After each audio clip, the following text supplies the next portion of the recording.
talk about this, how everyone knew about the Steeler video this weekend and the 18-3 concept. Because that's what I want to make the first Piper original about. And the more 18-3? Yeah. Okay.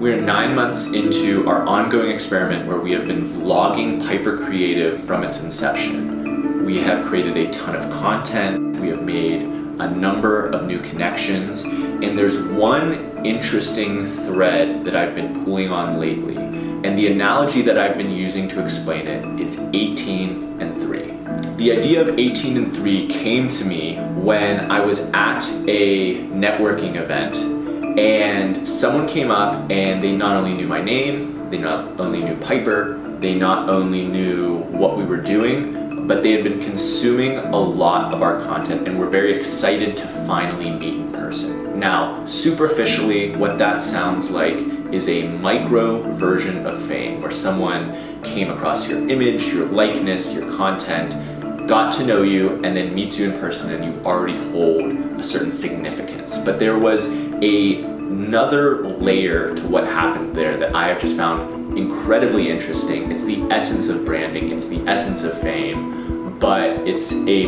part of the human experience that we're not often discussing.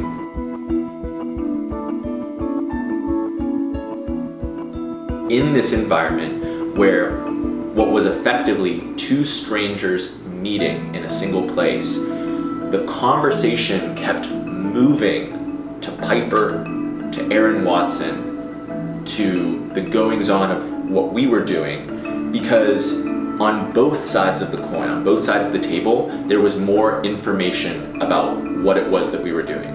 Obviously, I know more about myself than this stranger who's introducing themselves, but the stranger also felt much more comfortable asking a question or diving deeper into what was going on because I could only ask the superficial question. What do you do? Who are you? And try to get a conversation going that way. So what ended up happening is, in a very basic metaphorical sense, on one side of the table there was maybe 3 data points. Oh, this is a young person, male, decently well dressed, obviously more than 3, but very basic. And on the other side there was this rich narrative structure with a bunch of data points. Who I was, what I was up to, everything that I was working on, the type of things that make me smile and laugh. And because there was that greater density of data points, the conversation inevitably moved in the direction of Piper, and then I got to illustrate more data points and add to that pile. And I think what we're seeing, whether it's with our infatuation with a Trump, with a Kardashian, with a Kanye in pop culture, or even what we're seeing in the business world with a Gary Vaynerchuk, a Grant Cardone, a Karen Bond, is by getting more data points, by getting more plot points in their story, the story itself becomes the thing that sucks people in and makes them hunger or makes them more receptive to the subsequent plot point. And that's something that we find to be incredibly powerful. It's the reason that we're doing the vlog for Piper, and it's also the reason that you should be storytelling. If you tell a story about what it is that you're doing, even if it's basic, by giving those data points to other people, they start to rally around you and want to know more. We are creatures that live on stories. I'm not saying anything new here, you already know that.